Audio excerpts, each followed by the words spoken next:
Yo, what's going on, guys? Welcome back to a brand new video on the channel. Inside of today's video, we have 15 pro tips which I wish I knew sooner to help me improve in Squad Busters. Some of these might be super simple, some of these are a bit more advanced, but they're definitely going to help you improve and learn this game, because I'll say there is a little bit of a learning curve to it. It's a lot different to your typical Supercell game. A lot of it is to do with farming and strategy rather than just PvP experience. So some of these tips you'll be really glad to know. Also, if you didn't know already, I post Brawl Stars content on my main channel. I was a former pro player and the first ever Brawl Stars world champion, and hopefully we can become world champion in Squad Busters if esports is ever a thing in this game. Probably not by the looks of it, because it's mainly just shooting bots, but it is a really fun game, and hopefully these tips can help you improve as quickly as possible. So the first tip, which I thought people would just learn from the tutorial, but for whatever reason, a lot of people don't even know this, is the fact that you can shoot faster, right? Wow, that's an insane mechanic I didn't know ever existed, right? All you have to do is press that big blue button on your right of your screen and you shoot troops faster. This helps you also farm trees and other stuff quicker, but this is definitely essential, especially in a 1v1 versus other players. Hold down that boost button as much as possible. It will help you kill, you know, NPCs quicker, monsters quicker, and enemies quicker, so please do it. The next tip, I would say, it's a little bit more advanced because it took me a while to really realize the meta and how to play Squad Busters effectively. But to quickly realize that it's not a PvP game like I mentioned before. A lot of it is to do with building up your squad, fighting the monsters, get a bunch of coins, build up your resources with characters like Greg, Mavis, Goblin. I think that's super essential, especially early game.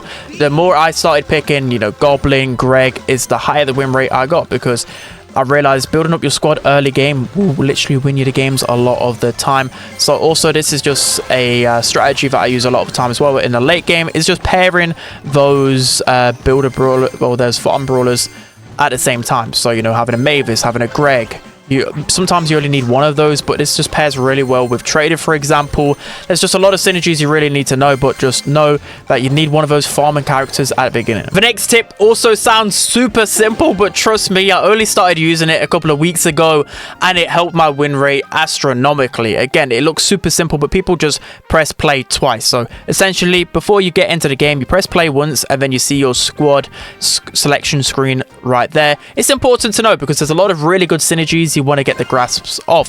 For example, at my level, you want to be knowing whether you got Trader or not, because then you compare it with a farmer like Mavis or Greg, for example. But probably low down, you want to be making sure that you've got one of two synergies. So it's really important whether you've got Barbarian King, because you want to pair that with melee troops, or whether you've got Archer Queen and you want to pair that with ranged units, because once the game progresses, the boxes turn into epic ones. So you want to be knowing which characters to unlock, because those are like the two best characters in the game. So learning those two synergies is super important. But not only that, your brawler selection, well, your squad selection screen will also help you out on the different modifiers. All the modifiers have different metas, but for example, if you're playing like Loot Goblin Rush, you want to be using a character that has some type of stun, so it can help you kill the goblin, because they're pesky. They run away pretty quickly. So like a Shelly or an El Primo, they have a stun super that can help you kill the goblins, or just really fast killing targets like Barbarian, for example, or Colt. They can really help you kill the goblins fast. But again, there's other modifiers like Doppelganger, where goblins are so essential. So it's really important to know what squad members you have before going into the game. Another important tip for your early game strategy is to know that there's secret loot within the grass. You can see the little twinkle, or you can normally just see it kind of popping up in the grass. Or if you're on a sandy map, just look at the little whirlpool on the ground, stand there for a few seconds and the loot will pop up. The reason why this is so important is because early game is pretty hard to manage. You just need as many coins as quickly as possible. So just quickly, you know, running into the bush, running out, actually allows you to get loot quicker than standing still, especially if you've just literally just got one goblin or you got one Shelly. It's going to take you forever to kill that pesky little robot. So I'd rather just run into the bush where there's some free loot and you can actually ramp up much quicker than shooting the monsters. The next tip is to do with spells, and it's actually kind of 3 tips in one here to really help you improve with your spells. So the first tip is that you can actually just drag your spells. Some people don't even know that, but just click it. You can drag and aim your spells, which is super important, especially for spells like the bomb, for example, because you don't just want to be throwing it up in the air. It's not going to hit anything. You're going to be aiming it, and especially aiming it towards enemies. But another tip is that you want to aim those bombs on trees or carrot patches or just anything like that where you can gain loot from, especially trees, because if you don't have a Greg, for example, as well, it can just help you get some free coins. And especially if you're really stuck on not getting enough coins, that can really help you out. And then the last tip out of this is the fact that you can cancel your spell if you need to. So the way to do it is to wait. You've got to hold the spell until it goes grey. You'll see it at the bottom, and the way to do that is you literally push your analog all the way up. Don't push it to the right or down, push it up, because you've got more screen space there. And once it goes grey, that means it's cancelled and you don't need to throw it out. So just a few tips with spells. Another tip I wish I knew sooner is with keys and how to use them effectively. So the best way to use especially the first key, which it just allows you to unlock one troop for free, is to only use it in bad situations. So by that I mean, don't just use it at the beginning of the game. Sometimes that can be good, but you only get keys like quite rarely. They're quite a scarce resource unless you of course pay for them, which I don't advise doing, even though the keys are pretty pay to win aspects in the game, and they probably will get deleted at a later stage because it's so pay to win. But anyways, you only want to use it when it's really hard to farm troops, for example. So say, you know, troops spawn in waves. So if there's no troops around, you know, if there's no trees, for example, and you need like 30 coins to get the next troop, sometimes it's actually good to get a key, especially if you feel like you're struggling. If you're really low on the leaderboards, that can help. That really gives you an upper hand, allows you to get back into the game. But there's also a few ways that you can use just a beginner key to get extra value. For example, if it's double trouble, you essentially get 2 troops for the price of 1. But the best way to use it is for epic overload, because essentially you're using the normal key to get an epic troop. That's the way I see it. You get some extra value there. So just know, just don't waste your keys too often, because you only get a few of them and they're really pay to win. The next tip is to always use your coins to buy the chest tickets. The reason why this is super important is because you don't really want to play a game of Squad Busters if you don't have any chests available, because then you get no progression. And for example, that could be the game where you get an evolution chest, for example, where it gives you 100 of the same troop, which would be insane, or just a new troop. Want to be making sure you use your coins on those chest tickets. But if you're super short on time, if you're like a whale and you just spend so much, of course you're going to use your coins elsewhere, because it does take a long time to play those games and use those chests. But trust me, if you got the time and you really want to use your coins effectively, it's by far the best way to use your coins. The next tip is a strategy that you use in a lot of other games, and especially if you're like new to Clash Royale, for example. I used to use this strategy a lot. It's just simply having like one of each character within your squad. So for example, you know, it's not going to be the same in every single modifier, but it's always good to have a tankier unit in front. I don't think El Primo is the best, but early game he's okay. But for example, you just want a tank in front. So whether that's El Primo, whether that's Barbarian, just something that can tank for your super squishy troops. Of course, that's just logic, right? And then you want a ranged character because you've got your tank in front, you've got the range, that just makes sense. And then you want your speed characters, so whether that's Chicken, whether that's Hog Rider, or whether that's Max in the later stages. One of those is super important, not only to run away, but also close the gap onto your opponents. And just overall, it's good to be speedy around the map because you can just collect loot quicker. Everything's just better with a speed troop.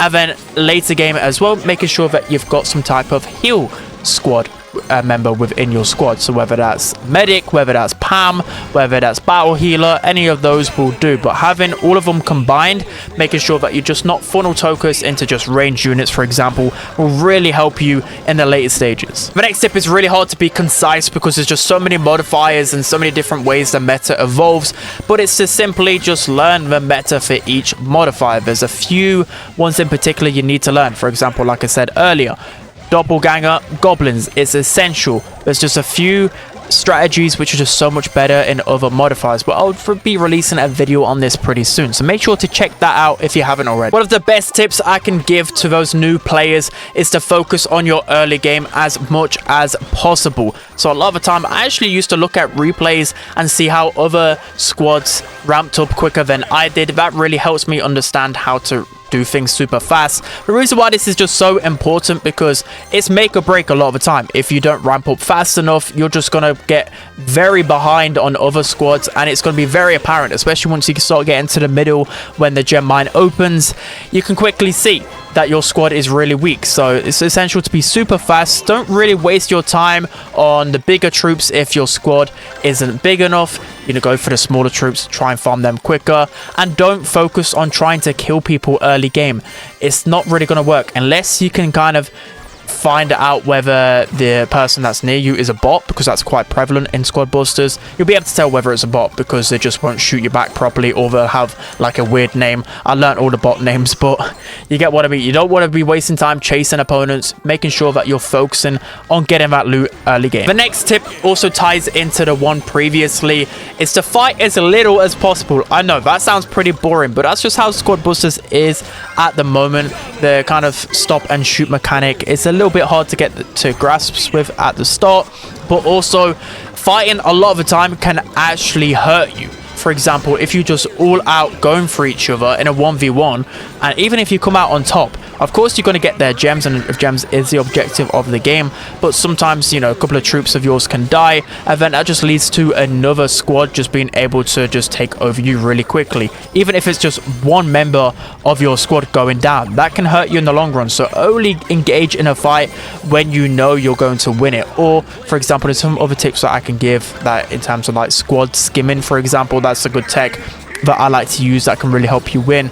But just don't focus on fighting all of the time. The next two tips really tie into each other pretty well. It's to always have a speedster within your composition. I know this can be pretty hard because there's a lot of RNG in terms of your squad selection, but most of the time there is a speedster within your arsenal. So whether that's Chicken, whether that's Hog Rider, whether that's Max. The reason why this is so important is because it can help you in both ways. It can help you defensively to run away from a bigger squad. It can help you just getting around the map quicker, getting loot quicker, farming up quicker. That's of course the objective of this, is to ramp up as fastly as possible, but it actually helps you with a more advanced technique which you probably won't really need to know in your beginner stage, but it's good still to know. This technique is like a form of clipping or skimming, I'd like to call it, in terms of the tech of squad busters. So the reason why this is so good is because if you're faster than the opponent's squad, you can actually just disengage and engage a lot easier. So if you're a Max, for example, if you're a Hog Rider, Chicken,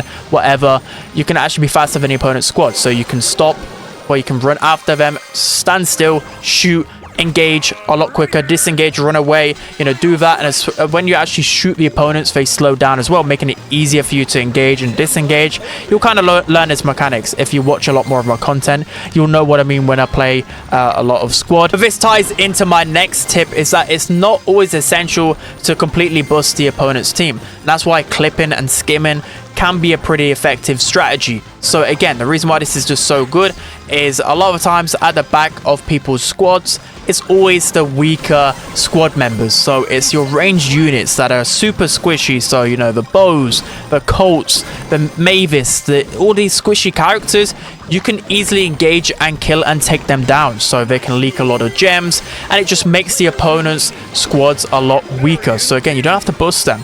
If you're making the opponent's squad weaker without much effort, really, you just quickly standing still and kind of shoot them with your ranged units. A lot of times you can quickly clip them and destroy them. That's just going to be better for you in the long term. Learning this strategy is key. So now moving into the final two tips that can really help you out, and they tie with each other pretty well. So if you guys didn't know, if you don't get top 5, then you lose your win streak, and that loses your ability to get more taps and get more troops within your chest. So of course it's essential to stay in the top 5. But my biggest tip is to never buy back your win streak. I bet there's probably some maths around it where buying it back might be a little bit better, but I just say don't waste your coins. Just only use your coins for the chest tickets. But it's just better because it helps you focus more on winning, getting in the top 5. And when I had that discipline of not spending my coins on the win streak, because when you realize it, right, like having a big win streak on your account, it looks cool, you know, in Brawl Stars, for example, but when you quickly realize that people just pay to win it, it's not impressive whatsoever. Like I wouldn't even care. I don't care about my win streak at the moment because I know everyone is just paying to win that win streak. So don't buy it. Just learn how to get top 5 a lot easier. And that ties into my last tip, is to play for top 5. You don't have to get number 1. I can't stress this enough. I probably said this a million times already, but you don't have to get number 1. Just get number 5. That will help you with your progression. That's the only thing that matters. You know, someone can just get number 1. I'm going to focus on at least getting the scraps right. For example, if you're really struggling. You want to be making sure that you're probably more so on the outskirts, because all of the big dogs, they're going to be in the middle. They're going to be fighting each other. They've got much bigger squads, but you can always go on the little bit of the outskirts. There's not many people around there. There's always a lot of loot. There's a lot of trees. There's a lot of monsters. There's still the chance to ramp up and get the kind of loose ends of the battle, so you can get top 5. So that's going to be it for today's video, guys. I hope you enjoyed this. Don't forget to like, comment, and subscribe, and I'll see you guys next time.